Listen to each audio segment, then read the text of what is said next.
औज़ुबिल्लाहिमिनश्शैतानिर्रजीम बिस्मिल्लाहिर्रहमानिर्रहीम रब्बिश्रह ली सदरी वयस्सिर ली अमरी वहलुल उक़दतम मिन लिसानी यफ़क़हू क़ौली। अस्सलामु अलैकुम, welcome to my channel DNS। आज हम इस वीडियो में सीखेंगे कि हम नोट्स किस तरह से बना सकते हैं। ठीक है, अगर आप 8th क्लास के स्टूडेंट नहीं हैं या फिर आपने पिछली वीडियो नहीं देखी तो ज़्यादा बेहतर होगा अगर आप पीछे वाली वीडियो देख रहे हैं, आपको ज़्यादा क्लियर हो जाएगा, क्लियर हो जाएगी चीज़ें। ठीक है, अब नेक्स्ट देखें, हम पढ़ रहे थे, हमने पिछली वीडियो में देखा है कंपोनेंट्स और sorry parts of nervous system. ठीक है, नर्वस सिस्टम के हमने पार्ट्स के बारे में देखा है। तो ये है हमारे पास हमारा लेक्चर। ठीक है, ये हमारा लेक्चर था, ये सारे का सारा। ठीक है, जिसको जहाँ से आपने समझा था। और आप क्या करते हैं बच्चे, आप क्या करते हैं, आप इसी को होमवर्क बना लेते हैं। ठीक है, ऐसा नहीं होता। होमवर्क मतलब नोट्स बनाना। नोट्स बनाना और लेक्चर नोट करना दो अलग चीज़ें हैं। नोट टेकिंग मतलब जो आप लेक्चर नोट करते हैं, और नोट मेकिंग मतलब जो नोट्स बनाए जाते हैं, ये दोनों चीज़ें अलग है। ठीक है, तो आपको पिछली क्लास में सिखाया गया ये सारा कुछ। चलें दोबारा से हम देखते हैं। सबसे पहले आपका इन चीज़ों को समझना ज़रूरी है, इस चीज़ की अरेंजमेंट को समझना ज़रूरी है कि सबसे बड़ी चीज़ क्या है और सबसे छोटी चीज़ें कौन सी हैं। ठीक है, तो यहाँ पर देखें, सबसे पहले आपका यहाँ पर नर्वस सिस्टम, सबसे बड़ी हेडिंग है आपके पास नर्वस सिस्टम। और सबसे छोटी यहाँ पर आपको जो नज़र आ रही है वो है right cerebral hemisphere, left cerebral hemisphere and cranial nerve, spinal nerves. ठीक है, तो यहाँ से जो सबसे बड़ी हेडिंग्स है उसको मेन हेडिंग कहते हैं, और ये वो क्या आती है, सेंटर में उसको लिखा जाता है। तो यहाँ पर हम स्टार्ट करते हैं। ये आपके कुछ मैं नोट्स थोड़ा सा अरेंज करके रखे हैं। तो सबसे पहले देखें, ये स्टार्टिंग आप यहाँ से करेंगे। नर्वस सिस्टम है, ठीक है, सबसे बड़ा है ये। तो इसका ये मेन हेडिंग है, तो मेन हेडिंग हमेशा हम सेंटर में लिखते हैं। ठीक हो गया बच्चों, मेन हेडिंग होगी सेंटर में। अब नेक्स्ट देखें, नेक्स्ट है आपकी नर्वस सिस्टम की, हम क्या पढ़ रहे हैं, पार्ट्स ऑफ नर्वस सिस्टम। ठीक है, तो उसके पार्ट्स हैं, तो वो उसकी सब हेडिंग आ जाएगी। ठीक है, और सब हेडिंग हम क्या करते हैं, मार्जिन लाइन के बिल्कुल साथ लिखते हैं इस तरह से। ठीक हो गया। दूसरी बात ये है कि जब भी हम सेंटेंस न्यू पैराग्राफ या न्यू पैराग्राफ स्टार्ट करते हैं, तो उसका जो स्टार्टिंग पॉइंट है, मैं आपको हमेशा से कहती हूँ, वो मार्जिन लाइन से थोड़ा इस तरह से हट के लिखा करें। ठीक है, और जहाँ से फिर आपने ये चीज़ स्टार्ट कर दी, उसी की सीध में नीचे फिर आप सारे के सारे पॉइंट्स को शुरू करेंगे। ठीक हो गया बच्चों। अब देखें, अब ये भी नहीं करना आपने कि जहाँ से आपने ये इस तरह से स्टार्ट किया, अब आप क्या करें कि ऐसे लेकर चलें लाइन को और इसी तरह से लिखते जाएं, तो ये भी गलत है। ठीक है, यहाँ से आपने ऐसे लाइन स्टार्ट की सेंटेंस को, और यहाँ से मार्जिन लाइन नेक्स्ट, फिर आप मार्जिन लाइन के साथ इस तरह से लिखेंगे। ठीक हो गया। अब यहाँ पर देखें, जब नर्वस सिस्टम का आपने बताना है कि उसके कितने पार्ट्स हैं, उसको लेता से सेंटेंस में लिखा करें ना। सेंटेंस में यहाँ पर देखें लिखा है, there are 2 main parts of nervous system. कौन कौन से हैं, डैट इज, कौन कौन से हैं जी, नंबर 1 हमारे पास है सेंट्रल नर्वस सिस्टम, नंबर 2 है पेरिफेरल नर्वस सिस्टम। तो इस तरह से एग्जैक्ट नंबरिंग के साथ इनको किया करें। और उसके बाद आपने यहाँ पर की बनानी है। की मतलब जिसके अंदर आप सारा बताएंगे पार्ट्स ऑफ नर्वस सिस्टम को, आप फुल्ली एक्सप्लेन हो सके, जिसके अंदर उस ऐसी की बनाएंगे। तो ऐसी की आपको मैंने उसके अंदर आपके जो आपका लेक्चर था उसके अंदर मैंने आपको बना कर दिखाई थी। तो अब ये है आपकी की नंबर 1। ठीक है, इस चीज़ को आप इसके आगे लिखेंगे। ठीक है, ये लिखा आपने, पार्ट्स ऑफ नर्वस सिस्टम की हेडिंग दी, फिर की हेडिंग देंगे, या कंसेप्ट डायग्राम, या फिर दूसरे अल्फाज में एक और आप कह सकते हैं ट्री डायग्राम। ठीक है, तो यहाँ पर आपके आएगी आपकी की। नेक्स्ट हम 1 बाय 1 यहाँ पर नंबरिंग दी है ना, नंबर 1 एंड नंबर 2, इनको हम 1 बाय 1 एक्सप्लेन करेंगे। अब सबसे पहले हमारे पास सेंट्रल नर्वस सिस्टम। तो ये है हमारे पास सेंट्रल नर्वस सिस्टम। अब ये सेंट्रल नर्वस सिस्टम भी एक बड़ी हेडिंग है, ठीक है। तो ये हमारी मेन हेडिंग के तौर पर इसको हम इस्तेमाल करेंगे और इसको हम सेंटर में लिखेंगे। क्लियर हो गया बच्चों। अब नेक्स्ट देखें जी, इसका हमने फंक्शन लेक्चर में हमने सबसे पहला पॉइंट सेंट्रल नर्वस सिस्टम का पढ़ा था कि ये कंट्रोल सेंटर है, ठीक है। होल नर्वस सिस्टम का, सारे के सारे नर्वस सिस्टम का एक कंट्रोल सेंटर है। तो ये है हमारा फंक्शन। हमारे पास क्या हेडिंग आ गई है, फंक्शन की हेडिंग आई है, ठीक है। अब यहाँ पर देखिए मैंने अब्रिविएशन यूज़ की है, मुखफ़फ़ एक यूज़ किया है कि ये CNS। अब ये CNS क्या है, यहाँ मैंने ऊपर बताया है कि CNS किस चीज़ को रिप्रेजेंट कर रहा है, सेंट्रल नर्वस सिस्टम को, ठीक है। अब ये नहीं हो सकता कि आप लिखे सिर्फ और सिर्फ लिख दें CNS और आपकी मिस्टेक ना हो। आपने ज़रूर बताना है कि ये CNS है क्या चीज़, ठीक है, जिस चीज़ को आप यूज़ कर रहे हैं। अब नेक्स्ट देखें, फिर हमने इसके पार्ट्स की बात की थी कि सेंट्रल नर्वस सिस्टम है जो, उसके कौन कौन से हिस्से हैं, ठीक है। तो हिस्से उसके कौन कौन से हैं कि हमारे पास इसी तरह से अपने सेंटेंस की फॉर्म में लिखना है, ठीक हो गया। और सेंटेंस की स्टार्टिंग पॉइंट पे आप यहाँ पर जो निशान लगाएंगे, या तो आप बुलेट का निशान लगा दें, ये बुलेट है जो मैंने लगाई थी, या फिर आप सिंगल एरो को लगा लें, या फिर स्टार को ऐसे रहने नहीं दे ज़्यादा, ये अच्छा नहीं लगता, ठीक है। तो ये दो ज़्यादा अच्छी हैं, अगर आप यूज़ करना चाहें तो ज़्यादा बेस्ट है। अब नेक्स्ट देखिए, अब यहाँ पर हमने नंबरिंग दी है 1 की ब्रेन को, और फिर 2 की दी है स्पाइनल कॉर्ड। अब पहले हम ब्रेन को एक्सप्लेन करेंगे, उसके बाद स्पाइनल कॉर्ड पे आएंगे, ठीक है। अब ब्रेन है, ब्रेन की लोकेशन। अब मैंने मैंने लेक्चर में लोकेशन का तो नहीं, लेकिन यहाँ देखें ये आपकी बुक है, तो हमारा जो टॉपिक था कंपोनेंट्स का, वो यहाँ से देखें स्टार्टिंग में वो यहाँ पर दिया हुआ है, यहाँ से human nervous system consist of central nervous system and peripheral nervous system, ये पैराग्राफ, ये यहाँ से लेकर यहाँ तक। लेकिन बाद में उन्होंने इन चीज़ों को एक्सप्लेन किया है, तो मैंने आपकी आसानी के लिए उसको पहले नहीं था करवाया, ठीक है, उसको बाद में करवाया। तो अब यहाँ पर सेंट्रल नर्वस सिस्टम है, इस चीज़ को हम एक्सप्लेन कर रहे हैं। तो ब्रेन है सबसे पहला पार्ट, जिसका उन्होंने बुक के अंदर, मैंने आपको लेक्चर में नहीं बताया कि ब्रेन कहाँ मौजूद है, ठीक है।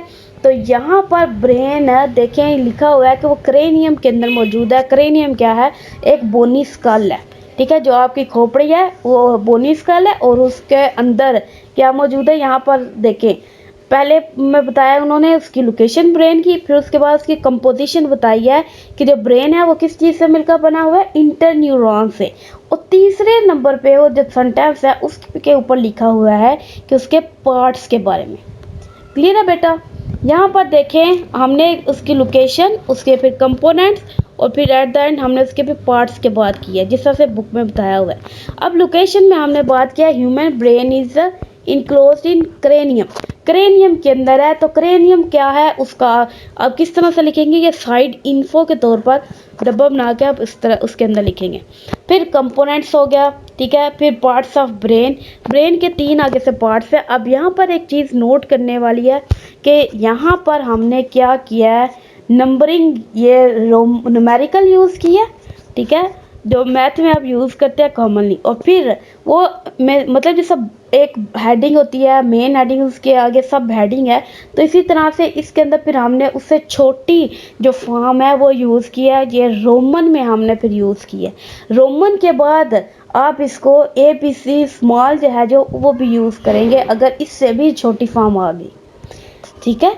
तो नेक्स्ट देखें, अब यहाँ पर एक और चीज़ नोट करने वाली है कि मैंने जब हेडिंग दी है तो हेडिंग के ऊपर और नीचे वाला हिस्से को, दोनों लाइंस को खाली छोड़ दिया, ताकि अब देखें ये इस तरह से आपका ये नोट्स है, ठीक है। तो यहाँ पर देखिए आपको पता चल रहा है कि यहाँ पर 4 ब्रेन स्टार्ट हो रहा है, ठीक है, और 4 ब्रेन के बाद यहाँ पर सेरिब्रम स्टार्ट हो रहा है। मतलब अगर आप डिटेल में उसको गौर से ना भी पढ़े तो पेपर चेक करने वाले को, या फिर आप जब रिवाइज कर रहे होंगे तो आपको पता चल जाएगा कि यहाँ पर क्या है। आपके पास एक सब हेडिंग यहाँ पर ये भी है और ये मेन हेडिंग है, ठीक है। तो यहाँ पर देखें फिर हमने 4 ब्रेन पर, यहाँ पर एक और चीज़ नोट करें, यहाँ पर मैंने डबल एरो यूज़ किया, ठीक है। डबल एरो यूज़ करते हैं कोई मेन पॉइंट के लिए, ठीक है। जिस दो तरह के एरो होते हैं, एक होता है डबल एरो, ये डबल एरो है, और ये सिंगल एरो। जिस तरह से डबल एरो को यूज़ करते हैं हम, जिस तरह से एक मेन हेडिंग है उस इस तरह से एक मेन पॉइंट भी होगा, ठीक है। तो ये आपका यहाँ पर क्या है, ये मेन पॉइंट है। अगर हम मज़ीद नेक्स्ट एरो को ही अगर यूज़ करें तो नेक्स्ट हमारे पास यहाँ पर बुलेट की जगह पर हम क्या लगाएंगे, सिंगल एरो लगाएंगे, जो कि मेन हेडिंग पे नहीं, मतलब मेन पॉइंट में नहीं आ रहा, ये आ रहा है सब हेडिंग के अंदर, ठीक है। ये इसकी सब हेडिंग है, फोर ब्रेन की सब हेडिंग है, पार्ट्स ऑफ ब्रेन। क्लियर होगा बेटे। अब नेक्स्ट देखें, यहाँ पर मैंने यूज़ किया हुआ है ये न्यूमेरिकल, सॉरी रोमन, और यहाँ पर देखें मैंने जो स्मॉल लेटर्स हैं अल्फ़ाबेट के वो यूज़ किए हैं, इंग्लिश अल्फ़ाबेट के। अब सेरिब्रम, थैलेमस, हाइपोथैलेमस। अब देखें यहाँ पर मैंने मेन हेडिंग रखी है फोर ब्रेन की, ठीक है। लेकिन यहाँ पर ये इस चीज़ को मैंने साइड पे लिखा है, ये उसकी सब हेडिंग है, ठीक हो गया बेटे। ये सब हेडिंग है तो उसको फिर हम ज़्यादा साइड पे कर देंगे, ठीक है। अब नेक्स्ट देखें जी, सेरिब्रम है। अब आप क्या करते हो, अब इसके आगे से मज़ीद, मतलब जब मज़ीद छोटे छोटे हिस्सों में डिवाइड करते जाते हैं किस चीज़ को, तो उसके जो पीसेस हैं वो मज़ीद छोटे हो जाएंगे ना। तो आप क्या करेंगे, ये डिवीजन है, इसको आप इसका जो मतलब डाटा है, इसको नेक्स्ट लाइन पे लिखने की बजाय आप इसको इसी का हिस्सा बना देंगे, इसी लाइन का, ठीक है। डिवीजन का अब एक और चीज़ यहाँ पर नोट करें कि डिवीजन के आगे जो मैंने निशान यूज़ किया है, एब्रिविएशन, ये जो सिंबल यूज़ किया है, इसका मतलब होता है एक्सप्लेन करना। और एक्सप्लेन आप इसी के फिर आगे से ही स्टार्ट करेंगे, ये वाला आप निशान लगाने के बाद नेक्स्ट सेंटेंस से आप स्टार्ट नहीं कर सकते, मिस्टेक हो जाएगी, ठीक होगा बेटे जी। अब नेक्स्ट देखें, ये इसका हमने क्या क्या बात की थी, तीन हमने बातें की थी। सबसे पहले हमने उसके बताया था कि वो कहाँ पर मौजूद होता है, सॉरी यस, उसकी लोकेशन टॉप मोस्ट है, सबसे ऊपर मौजूद है, लार्जेस्ट पार्ट ऑफ ब्रेन है। डिवीजन उसकी ओके, वो दो हिस्सों में मज़ीद उसको डिवाइड किया जाता है। फिर उसके बाद उसके फंक्शंस देखे थे, ठीक है। फिर इसी तरह से थैलेमस है, हाइपोथैलेमस है, फिर मिड ब्रेन आ गया, ठीक है। इस तरह से आपने ये सारी की सारी चीज़ों को आपने क्या किया, ये नोट कर लिया और इस तरह से आपने इसको बना दिया। अब एक और चीज़ आपने लिखनी है, यहाँ पर एक पॉइंट रह गया है जो आपको मैंने बताना है कि यहाँ पर क्या करना है आपने, हर एक चीज़ के आगे, मतलब हर एक टॉपिक के आगे। अभी यहाँ पर आपका एक टॉपिक ख़त्म हो गया ना, यहाँ पर फोर ब्रेन का टॉपिक कहाँ पर ख़त्म हो गया, मिड ब्रेन से पहले पहले। यहाँ पर मिड ब्रेन से पहले पहले आप क्या करेंगे, एक की बनाएंगे, वही जो आपका लेक्चर के अंदर। तो बेटा जी आप यहाँ पर कौन सी की बनाएंगे, यहाँ पर देखिए ये जो हमारे पास लेक्चर है, लेक्चर को आपने जो नोट किया था, इस की को, ये वाले पार्ट्स की जो यहाँ पर सबसे पहली की है, इसको आप यहाँ तक, ये सारे के सारे किसके हवाले से है, फोर ब्रेन के हवाले से है। तो इसको आप यहाँ पर जब नोट्स बनाएंगे तो यहाँ पर उस की को आप ज़रूर बनाएंगे, ठीक है। उसके बाद आप मिड ब्रेन का टॉपिक स्टार्ट करेंगे।